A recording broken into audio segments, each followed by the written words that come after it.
중에 하나인 가룟 유다가 예수를 넘겨주려고 대제사장들에게 가매 그들이 듣고 기뻐하여 돈을 주기로 약속하니 유다가 예수를 어떻게 넘겨줄까 하고 그 기회를 쳤더라. 아멘. 오늘은 이 말씀을 가지고 악한 도구가 되지 말자라고 하는 그 말씀의 제목으로 함께 말씀을 나누려고 합니다. 우리가 누가 아무리 좋은 도구라 할지라도, 아무리 최첨단 도구라 할지라도 사용하는 사람이 누구냐에 따라서 그 도구가 잘 사용되기도 하고 전혀 사용되지 못하는 경우도 있습니다. 가끔 이게 유튜브를 보다 보면 아이폰 사용법, 갤럭시 사용법 이런 것들이 나와요. 그런데 거기에 보면 정말 다양한 사용법들이 나오거든요. 우리가 미처 알지 못했던 그런 사용법들이 참 많이 나옵니다. 그런데 놀랍게도 간단한데 그걸 쓰면 너무 좋은데 우리가 몰라서 사용하지 못하는 기능들이 굉장히 많더라고요. 비싼 기계를 가지고 다니는데 그 비싼 값어치를 못하는 거예요. 그래서 가장 최근의 폰이나 과거의 스마트폰이나 그 기능이 다 있는데 모르고 지나왔던 것들이 많더라고요. 그래서 요즘 가끔씩 그래서 제가 그 유튜브를 봅니다. 그래서 배우거든요. 그래서 유용하게 쓰는 그런 기능들이 있어요. 그래서 너무도 좋은 기능인데 우리가 미처 사용하지 못하고 그냥 지나치는 경우들이 참 많더라고요. 그래서 우리가 보통 사람들이 그렇게 얘기하는데 스마트폰 기능을 우리가 80% 이상을 사용하지 못한대요. 뭐냐면 20%도 채 사용하지 못한다라는 거예요.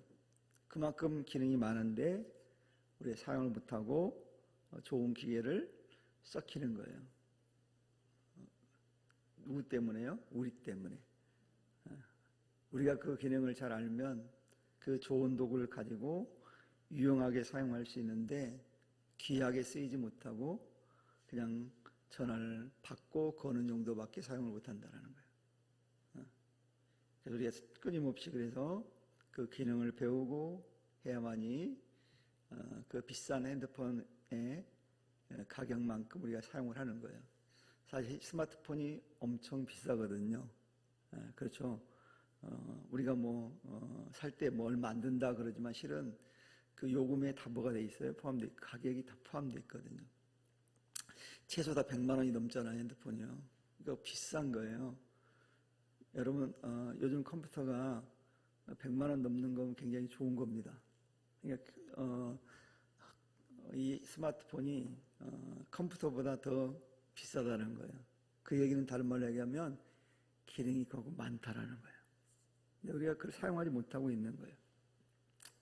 이런 것처럼 우리가 어떤 도구든지 그래서 어떻게 사용되었느냐에 따라서 귀하게 사용될 수도 있고 아주 형편없이 그 도구를 사용하는 경우도 있습니다. 바울이 디모데에게 편지하면서 이런 얘기를 했더라고요. 디모데후서 2장 20절 21절을 말씀해 보니까 바울이 디모데에게 이렇게 얘기합니다. 큰 집에는 금과 은혜의 그릇이 있을 뿐 아니요 나무와 질그릇도 있어 귀히 쓰는 것도 있고 천히 쓰는 것도 있나니 그러므로 누구든지 이런 것에서 자기를 깨끗하게 하면 귀히 쓰는 것이 그릇이 되어 거룩하고 주인의 쓰임에 합당하며 모든 선한 일에 예비함이 되리라. 이렇게 말씀하고 교훈을 해줬어요. 아무리 금이나 음이라고 하는 귀한 것이라 할지라도 천이 쓸 수도 있다는 거예요. 귀하게도 쓸 수 있고 또 아무리 천한 것처럼 보이는 나무와 질그릇도 우리가 어떻게 사용하냐에 따라서 귀하게 쓰일 수도 있다는 거예요. 어떻게 쓰이느냐가 중요한 거예요. 그래서 우리가 살아가면서 과연 나는 어떤 용도로 쓰일 것인가 한번 생각해 봐야 돼요. 좋은 일에 많이 쓰일 것인가, 선한 일에 쓰임받는 사람이 될 것인가, 악한 일에 쓰임받는 사람이 될 것인가 한번 생각해 봐야 되거든요. 근데 많은 사람들이 선한 일보다는 악한 일에 쓰임받는 일에 발이 빠른 경우가 많아요. 실례를 들어보면 이렇게 예를 들을 수 있어요. 우리가 막 뒷담화라고 그러죠. 대부분 뒷담화는 좋은 뒷담화도 있지만 많은 퍼센트가 뒷담화를 할 때는 흉을 본다고 그러잖아요. 이게 좋은 얘기예요, 나쁜 얘기예요?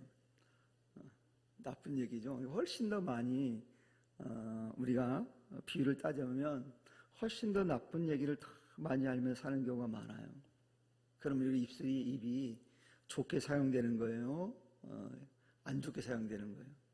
안 좋게 사용되는 경우가 많잖아요. 그래서 내가 어떻게 말하냐에 따라서 좋게 사용될 수도 있고 그렇지 않을 수도 있다는 거예요. 바울이 디모데에게 편지 그 얘기를 하고 있는 거예요. 금이면 뭐하냐, 은이면 뭐하냐, 금과 은이라 할지라도 천하게도 쓸 수 있다는 거예요. 깨끗하게 되어 있지 않으면, 지금 성결케 되어 있지 않으면, 정결하지 않으면 귀하게 쓰임 받을 수 없다라는 거예요. 하지만 나무 그릇이라 할지라도, 질그릇이라 할지라도 깨끗하다면 귀하게 쓰일 수 있다라는 거예요. 또 뭐 극단적인 예를 들어서, 예를 부잣집이 금으로 요강을 만들어 쓴다고 생각해 보세요. 거기다 밥 먹을 수 있어요, 없어요? 없어요. 남 그릇이라 할지라도 그게 밥그릇이면 어때요? 사람을 먹는 사람에게 양식을 제공하는 그런 그릇이 되잖아요. 누가 더 귀한 일을 하고 있어요? 남 그릇이 훨씬 더 귀한 일을 하고 있는 거예요. 그 얘기를 바울이 디모데에게 얘기하는 거예요. 내가 어떻게 준비했냐에 따라 그래서 쓰임새가 다를 수 있다는 거예요. 그래서 우리가 이 말씀을 통해서 깨닫는 건 뭐냐면, 우리가 귀하게 쓰일 수도 있고 천하게 쓰일 수 있는데, 귀하게 쓰이려면 나를 깨끗하게 먼저 해야 된다는 거예요. 그래서 주님은 산상수훈을 통해서 이런 얘기를 합니다. 마음이 청결한 자는 복이 있나니 그랬어요. 누가 복이 있다고요? 마음이 깨끗한 사람. 마음이 청결한 사람이 복이 있대요. 그들은 뭐라고요? 하나님을 볼 것이요. 왜 사람들이 하나님을 보지 못할까요? 성경에 정확한 답이 있어요. 죄가 사람의 눈을 가리워서 하나님을 볼 수 없대요. 그러니까 이 죄의 문제가 해결되지 않는 한, 이 더러운 죄의 문제가 해결되지 않는 한 하나님을 볼 수 없다라는 거예요. 왜 사람들이 믿지 않느냐? 아직도 여전히 이 죄의 문제가 해결되지 않았기 때문에 하나님을 볼 수 없다라는 거예요. 그러면 뭐 해야 될까요? 이 죄의 문제를 해결받아야 되잖아요. 우리 성도님들이 감사금을 하면서 이렇게 늘 써서 감사 예물을 드린 분이 있어요. 자녀를 위해서 자녀에게 회개의 영을 부어넣어달라고. 정확한 표현이에요. 죄를 깨닫고 죄의 문제를 해결해야만이 하나님 보이니까. 성경에 분명히 말씀하잖아요. 우리가 하나님을 못 보는데 그 이유가 뭐냐면 죄가 우리의 눈을 가리웠기 때문에 하나님을 볼 수 없다고 그러잖아요. 이사야 선지자가 이사 59장에서 분명히 말씀하고 있거든요. 눈을 가리웠대요, 죄가. 그래 하나님을 못 본대요. 즉 눈이 어떻게 된 거예요? 깨끗하지 않는 거예요. 제가 가끔씩 요즘 주일날 예배 드릴 때 이게 침침해가 이게 온 거 안 볼 때가 있어요.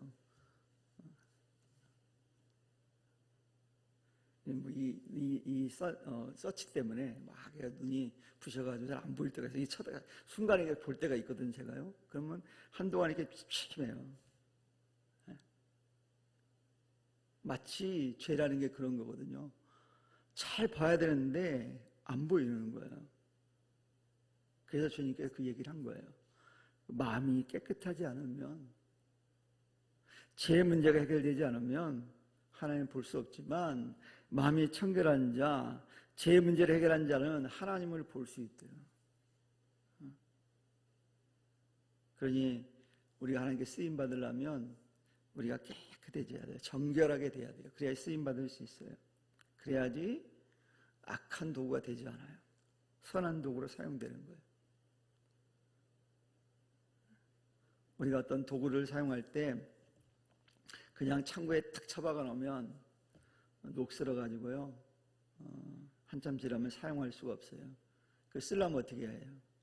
녹도 닦고 또 제거하고 막 그러잖아요. 이제 저희 지인들이 우리 교회 오면 전체 다 리모델링 한 줄 알아요. 그래서 아니라고, 바닥하고 의자만 바꿨다고. 우리 성도들이 막 광을 내가지고 그런 거라고. 광내잖아요, 맨날 바닥을.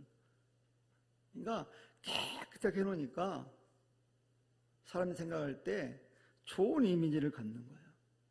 좋게 생각하는 거예요. 이런 것처럼 도구도 녹슬면 사용할 수 없잖아요. 닦고 기름칠해야지 사용하는 거예요. 이런 것처럼 우리가 하나님께 선한 도구로, 귀한 도구로 사용되려면 준비되어야 되는데 깨끗해야 해요. 정결하게 되어야만이 주님께 쓰임받을 수가 있습니다. 여러분, 예수님께서 이 바리새인들, 서기관들을 향해서 외식하는 자들이라고 했거든요. 외식하는 자들이라고. 그 얘기가 뭐냐면, 겉으로는 믿음 생활 잘하는 것 같고, 하나님 잘 섬기는 것 같고, 예배 잘 드리는 것 같고, 그런데 그 마음속에는 더러운 것으로 가득 차 있다는 뜻이에요. 외형적인 건 화려한데, 그럴싸해 보이는데 실상은 무덤과 같다라고 주님 말씀하셨잖아요. 구체적으로. 즉 속은 썩은 시체가 있는 것처럼 더럽기가 한량없다라고 주님 말씀하신 거거든요.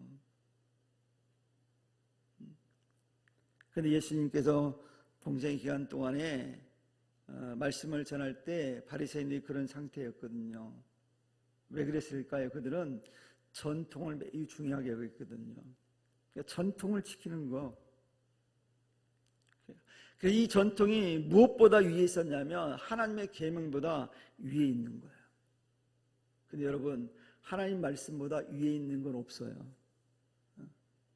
그러니까 아무리 이게 중요한 것이라 할지라도 하나님 말씀이 아니라고 그러면 그 내려놔야 되거든요. 근데 그들은 이 전통을 중요하게 여기다 보니까 하나님 계명이 있다 할지라도 하나님 계명을 오히려 무시하는 거예요.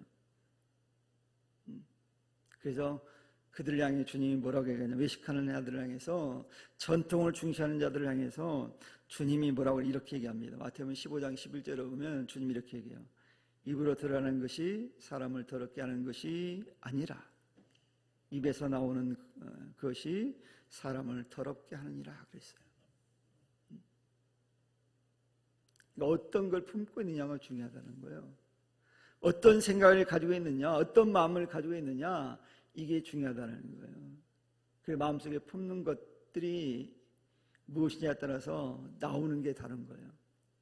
그래서 악한 생각을 가지고 있으면 악한 말들이 막 튀어나오는 거예요. 부정적인 생각을 가지고 있으면 부정적인 말들이 막 튀어나오는 거예요. 남을 공격하고자 하는 마음이 있으면 막 공격하는 말이 막 튀어나오는 거예요. 자기도 모르는 사이 막 나오잖아요. 욕을 잘하는 사람들 보면 그 속에 화가 많아요. 불만이 많아요. 그러다 보니까 입을 열면 막 욕이 막 튀어나오는 거예요. 자기도 모르는 사이. 그래서 우리의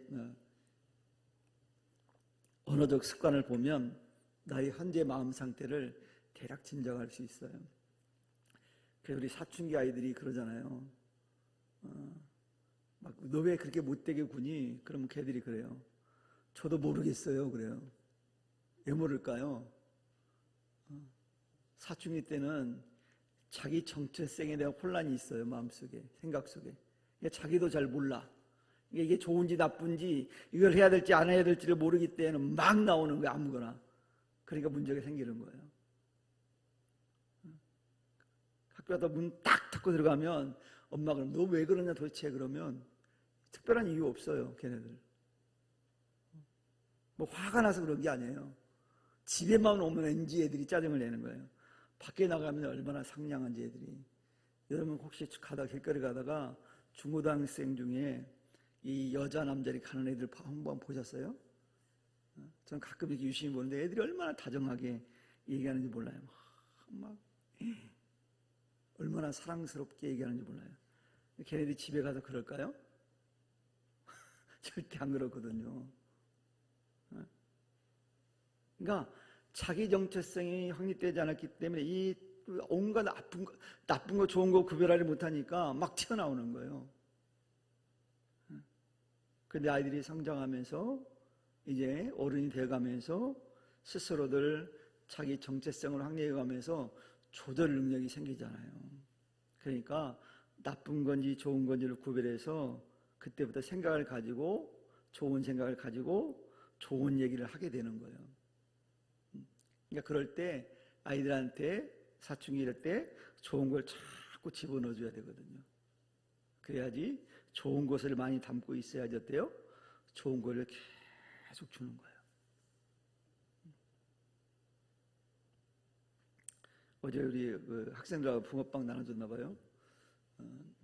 내가 집에 가려다가 딱 봤더니 우리 교회 그 학생의 봉투 담아준 학생의 뭐 안내지게 딱 식당에 떨어져 있더라고요.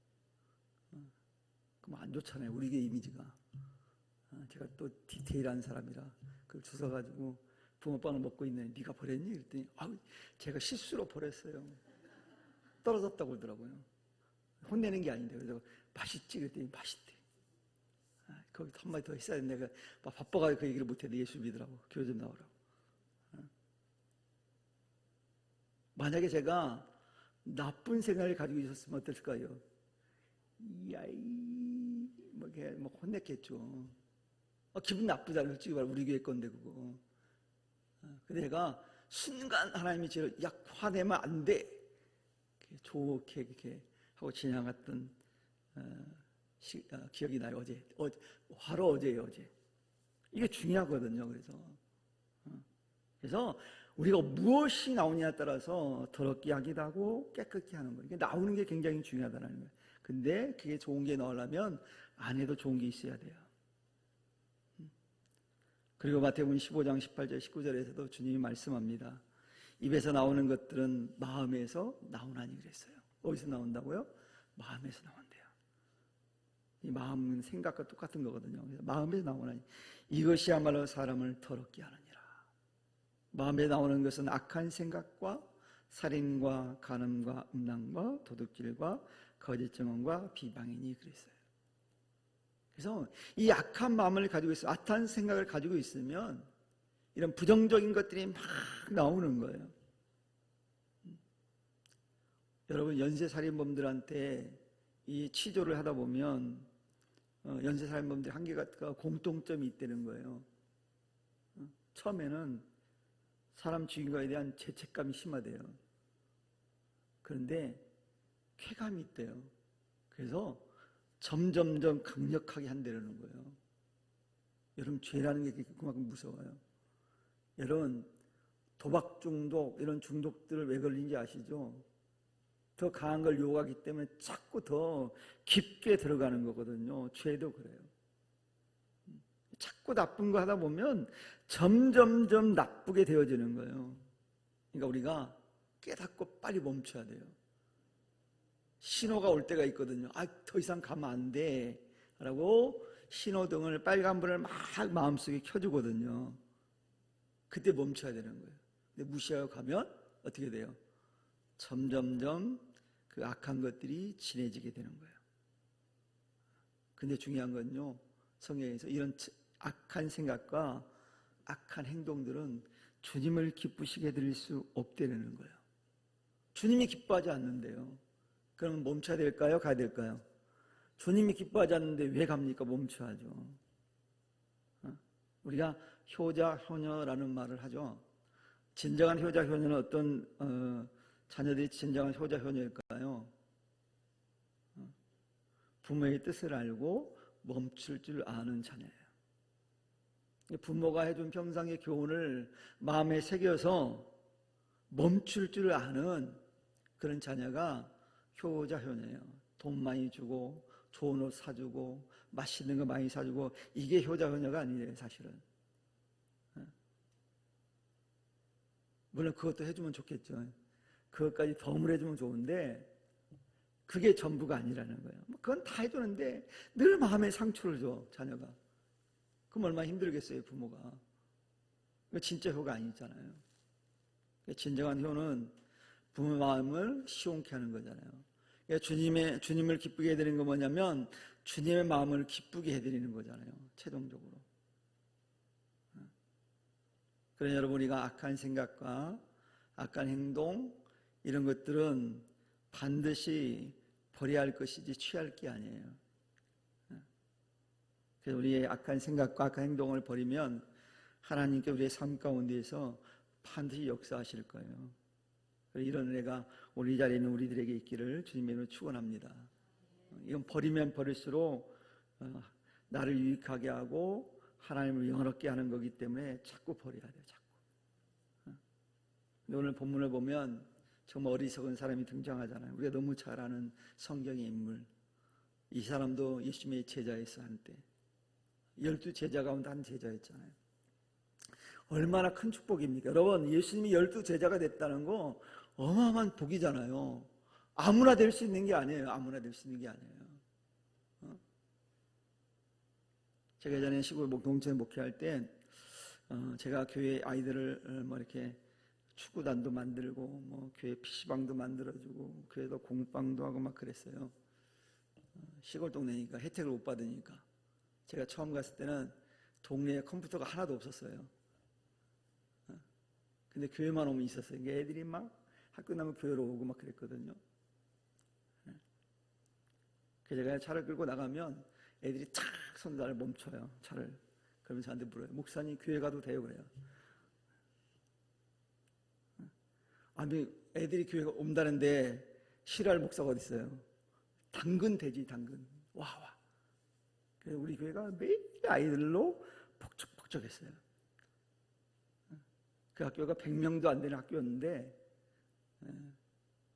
거의 그 동네 애들 우리 교회로 왔고,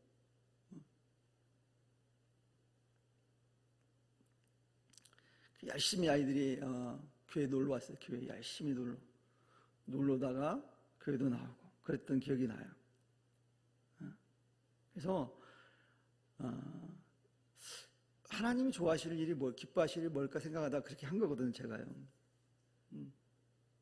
그래서 우리가 악한 생각과 악한 마음을 버리면 하나님께서 하나님의 영광을 위해서 뭘 할 것인가 할 수 있도록 하나님께서 막 은혜를 부어주시고 역사하더라고요.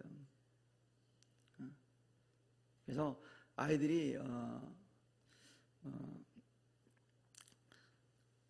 저를 만나면 교회를 나오려고 열심히 저한테 잘 보이려고 그랬어요. 처음 경험했어요. 우리 교회로 오려고 저한테 잘 보이는 거예요. 우리 아들이 학교 다니니까 우리 아들한테 얼마나 잘 보였겠어요. 아무튼 이 제자가 12제자가 됐다는 건 정말로 축복이잖아요. 어마어마한 축복이잖아요. 근데 가론 유다가요, 이 기회를 놓쳐요. 엄청난 복인데 12명 안에 들었잖아요. 12명 안에. 여러분, 이스라엘 백성이 12명만 있습니까? 아니잖아요. 수많은 사람들이 있잖아요. 그 가운데 12명 안에 들었다는 건 복이잖아요. 그리고 예수님의 제자 중에서도 이 가룟 유다는 예수님의 돈깨를 맡은 사람이잖아요. 그게 얼마나 축복입니까? 여러분, 오늘날에도 여러분, 누가 제일 힘이 셉니까? 돈깨를 쥐고 있는 사람이 힘이 제일 세요. 그렇잖아요. 그래서 여러분 우리 여행 가면 권사님 회개해요 그래놓고 그 누구 눈치 봐요? 그 권사님 눈치만 보잖아요. 돈깨가 있으니까 거기에 잘못 보이면 간식도 안 나올 수 있으니까 이게 돈의 일이 이렇게 세잖아요. 그러니까 아무에게나 맡기는 게 아니란 얘기예요. 제가는 무슨 얘기를 하고 싶냐면 아무에게나 그 일을 맡기지 않는다라는 거예요. 그러니까 이 가룟 유다는 정말로 하나님의 축복을 받을 수 있는 그런 조건과 기회가 너무 좋았어요. 마치 금과 은그릇처럼 보기에는 너무 좋은 기회가 그에게 주어졌는데 그 기회를 놓친 거잖아요. 오늘 본문이니까 이 그런 가룟 유다가 행동을 보세요 한번. 그가 누구 찾아가죠? 대제사장을 찾아갑니다. 뭐 하려고요? 예수님 팔라고. 예수님 팔라고 대제사장을 찾아가요. 그러면서 유다가 그러는 거예요. 내가 예수님을, 당신들이 그렇게 미워하는 예수님을 내가 나의 스승이지만 내가 당신들에게 넘겨주겠습니다 라고 유다가 제안을 하는 거예요. 여러분, 대제사장 입장에서는 예수님 넘겨주겠다고 하니 그 유다의 제안을 거부할 이유가 있습니까? 없습니까? 전혀 없죠. 왜요? 그들은 어떻게 하면 예수님을 잡아 죽일까라고 생각하며 그 기회만을 엿보고 있던 사람들이에요. 그들의 최고 관심사는 예수님을 어떻게 하면 제거할 수 있을까 했다는 얘기예요. 그런데 그들에게 예수님을 잡아 죽일 만한 명분을 찾지 못했거든요. 왜냐하면 그 당시 예수님 한참 인기가 있어가지고 그냥 막 잡아가면 백성들이 가만히 있을 것 같지 않아. 밀란이 일어날 것 같아요. 그러니까 명분을 찾고 있었던 거예요. 그러던 찰나에 유다가 찾아와서 예수님을 넘겨주겠다고 제안했으니 여러분, 대제사장과 그 일당들에게 있어서는 얼마나 좋은 기회입니까? 이보다 좋은 기회가 어디 있어요? 더군다나 예수님의 제자 가운데 중요한 일을 맡고 있는 그 가룟 유다가 찾아와서 예수님을 넘겨준다고 하니 그들에게 있어서 얼마나 이만큼 강력한 명분이 어디 있겠어요? 자기들이 한 게 아니잖아요. 예수님이 제자가 한 거잖아요. 그 명분 있잖아요. 그러니까 이 사람들 입장에서는 백성들의 폭동을 일으킬 것에 대한 두려움도 사라진 거예요. 그러니까 절호의 길이에요. 절호의 길. 그래서 그들은 기회를 놓치지 않고 유다의 제안을 기꺼이 받아들입니다. 그래서 유다는 돈을 받기로 약속하고 예수를 넘겨주기로 해요. 이런 사실에 대해서 마태복음에서는 유다 배신의 대가가 은 30냥이라고 기록하고 있어요.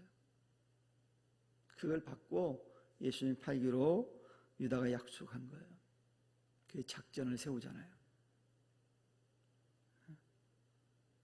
그럼 여러분, 유다가 그럼 왜 예수님 어떤 동기로 배반했을까요? 좀 궁금하시지 않습니까? 제가 궁금해서 막 이것저것 찾아보니까 성경에는 그 이유가 분명히 나오진 않습니다. 그러나 단순히 그가 돈에 대한 욕망만은 아닌 것 같아요. 여러 자료를 해보니까 그는 여인의 향유 사건 뒤에 이 일이 있었음을 볼 때 예수님의 책망도 유다가 어처구니 없는 결심을 하게 만드는 한 요인이 될 수 있었을 거라는 거예요. 사실 겉으로는 유다가 그럴싸한 얘기를 했잖아요. 가난한 사람들을 도우면 얼마든지 도울 수 있는데 그걸 그냥 예수님의 머리에 붓느냐고 막 책망했잖아요. 오히려 예수님은 그 여인을 칭찬하셨잖아요. 그러니 오히려 유다가 그 얘기를 들으면서 이런 생각을 품을 수 있다라는 생각을 하게 될 수도 있었다는 거예요. 그뿐만 아니라 영광의 메시아로만 생각했는데 예수님께서는 자신의 사역이 순환과 죽음이라고 하셨거든요. 이런 예수님 모습을 보면서 그는 예수님을 나약한 사람이라고 생각하면서 실망했기 때문이기도 했다고 그렇게 보는 견해가 있어요. 그래서 유다는 예수님의 말씀을 들으면서도 예수님이 이 땅에 오신 분명한 목적을 제대로 이해하지 못했다는 것을 알 수가 있어요. 예수님이 제자로서 주님과 함께 동행했음에도 불구하고, 그리고 끊임없이 예수님께서 자신의 사역은 바로 순환과 죽음이라는 것을 말씀해 주셨음에도 불구하고 여전히 못 깨달고 있었다는 거예요. 여러분, 주님의 계획은 자신의 십자가의 죽음을 통해서 우리를 구원하실 것이라는 계획을 말씀해 준 거잖아요. 근데 그걸 모르는 거예요. 깨닫지 못한 거죠. 그래서 그는 예수님께서 어떤 방법으로 사람들을 구원할지에 대한 관심보다는 자기 자신이 높아지는 것에만 관심을 가졌음을 알 수 있습니다. 즉 자기 목적 성취에 대한 것에만 관심을 가지고 있었기 때문에 예수님을 배반하는 그런 결과를 가져온 거죠. 특히 유다는 어떻게 보면 예수님을 정치 지도자로서 어떤 왕이 되기를 바라는 마음을 가지고 있었어요. 그래야 자기도 한 자리 차지하잖아요. 그런데 주님은 어떻게 말씀합니까? 내 나라는 다르다고 그랬잖아요. 이 땅의 나라가 아니라는 분이 말씀했잖아요. 그런데 너 가느냐 깨닫지 못하고 지하의 구덩텅이로 뛰어내린 거예요. 이게 주님께서 차라리 나지 아니었더라면 더 복됐을 거라고 말씀하실 정도가 됐어요. 정말 불쌍하죠. 제자 얼마나 귀한 영광의 자리인데, 정말 귀하게 쓰임받을 수 있는 자리였는데 죄악의 구덩이로 떨어지는 유다의 모습을 보게 됩니다. 오늘 우리들 가운데서도 주님의 제자라고 자처하지만 시시때때로 주님을 배신한 자리에 서슴지 않고 서 있는 경우가 있거든요. 그 이유가 뭐겠습니까? 하나님을 믿는 동기가 순수하지 않기 때문이에요. 순수한 동기로 주님을 따르는 것이 아니라 무엇인가 기대를 가지고 따르기 때문에 그 기대에 부응하지 못하면 그게 되지 않으면 가룟 유다 같은 태도를 보이는 거예요. 그러니 우리 믿음의 사람들은 하나님을 사랑하는 순수한 동기를 가지고 주님을 따르는 자들이 되어야만 합니다. 그래서 주님을 따르는 데 있어서 순수한 동기를 가지지 않으면, 잘못된 생각을 가지고 주님을 믿는다고 한다면 우리 역시 유다처럼 주님을 떠나는 어리석은 선택을 한다라는 거예요. 그리고 약한 도구로 사용될 수 있다라는 거예요. 큰 차이가 아니잖아요. 같은 선상에 있었는데, 함께 주님을 따라다녔는데, 어떤 이들은 귀하게 쓰임받았는데 유다는 그렇지 못했잖아요. 그러니 우리가 선한 도구로 살아내기 위해서는 우리 안에 있는 불순한 생각들, 불순한 행동들, 불순한 언어 등을 이제 버릴 때가 됐어요. 우리 교회가 성장과 성숙이라는 그런 목표가 2025년을 살아왔는데 바로 이거거든요. 성숙은 뭐냐면 우리가 하는 만큼 우리가 변화가 일어나야 되거든요. 그래서 악한 말, 악한 행동 이런 것들이 점점점 줄어들어야 되는 거거든요. 그런데 이게 성숙이거든요. 성장했으면, 기도했다면 그렇게 달라져야 되거든요. 성경 분명히 말씀하잖아요. 그러니 누구든지 그리스도 안에 있으면 새로운 피조물이라. 이전 것은 지나갔으니 보라 새 것이 되었도다 라고 분명히 말씀하고 있어요. 누구든지 그리스도 안에 있으면 새롭대요. 새롭다면 새로운 삶을 사는 건 지극히 당연하잖아요. 그러기 전에 어떻게 해야 됩니까? 과거의 잘못된 생각, 잘못된 언어, 잘못된 모습, 악한 생각, 악한 모습들은 버려야 되는 거예요. 버려야 새롭게 출발할 수 있어요. 그거 가지고는 새롭게 출발이 안 돼요. 그래서 우리가 버리지 않으면 우리는 새로운 삶을 살 수가 없어요. 그러니 우리가 주님을 잘 섬기기 위해서, 주님의 제자로 살기 위해서는 우리의 가진 불순한 것들을 다 버려야 돼요. 여러분, 순금을 만드는 과정은 어떻습니까? 불순물을 제거하는 거예요. 계속 연단하는 이유가 뭐예요? 불순물을 제거하는 거예요. 우리가 믿음을 갖는 순간부터 우리 신앙이 연단 속에 있잖아요. 그래서 정금같이 나온다고 그랬잖아요. 단련돼서 정금이 되어지는 거예요. 온전한 신앙이 되어지는 거예요. 어떤 이들은 그렇게 얘기합니다. 저 사람은 바뀌지 않아. 절대 인간은 개조가 안 돼 라고 얘기합니다. 근데 됩니다. 어떻게 해요? 그리스도 안에 있으면. 성경이 말씀하고 있잖아요. 누구든지 그리스도 안에 있으면이라고 분명히 말씀하고 있잖아요. 진짜 예수님을 만났다면 바뀌는 게 맞아요. 안 바뀐다는 건 진짜를 못 만난 거예요. 여전히 진짜인 것처럼 살지만 가짜를 만나고 있는 거예요. 진짜를 만났다면 바뀌어야 되는 거예요. 그러므로 우리는 온전한 그리스도인이 되기 위해서 우리 안에 있는 거짓된 것들을 버리고 온전한 그리스도인이 될 수 있기를 축원합니다. 이제 바뀌어야 돼요. 그래서 어제와는 내가 다른 모습이 돼 있어야 돼요. 또 내일은 다른 모습으로 돼 있어야 돼요. 분명히 성경이 그렇게 말씀하고 있으니까 제가 한 얘기 아니라 성경이 이렇게 말씀하고 있잖아요. 우리가 주님을 온전히 따르기 위해서는 거짓되고 악한 것들을 버려야만이 따라갈 수 있어요. 가룟유다가 따르지 못한 이유가, 끝까지 따르지 못한 이유가 악한 생각과 악한 마음을 가지고 있었기 때문에 중도에 포기한 거예요. 그래서 사도 바울이 그래서 데살로니가 교회 성도에게 편지하면서 이렇게 얘기합니다. 다른 이들과 같이 자지 말고 오직 깨어 정신을 차려라.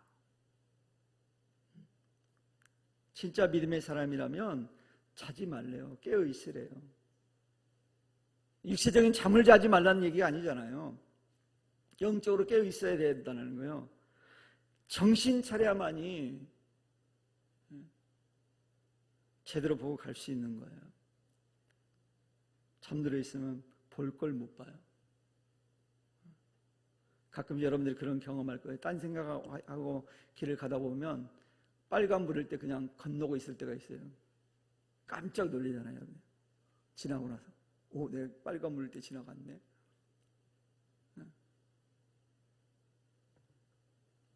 제가 예전에 안양에서 그런 경험이 있어요. 막 정신없이 다른 생각을 하고 막 거기 빨리 가야 돼서 막 하다 보니까 사거리였는데 딱 지나고 봤는데 내가 빨간 불일 때 지나간 건 거예요. 생각해보니까 막 등골이 오싹해지는 순간. 다행히 그 사거리인데도 저쪽에 직진 신호 차들이 하나도 없어가지고 차가 안 지나가 향해지 그 차들이 쌩쌩 달렸으면 저는 정명 충돌 당해가지고 사망했을지도 몰라요. 바로 그런 거거든요. 깨어있지 않으면 안 돼요. 가룟유다가 그게 된 데는 깨어있지 않았기 때문에, 정신을 차리지 않았기 때문인 거예요.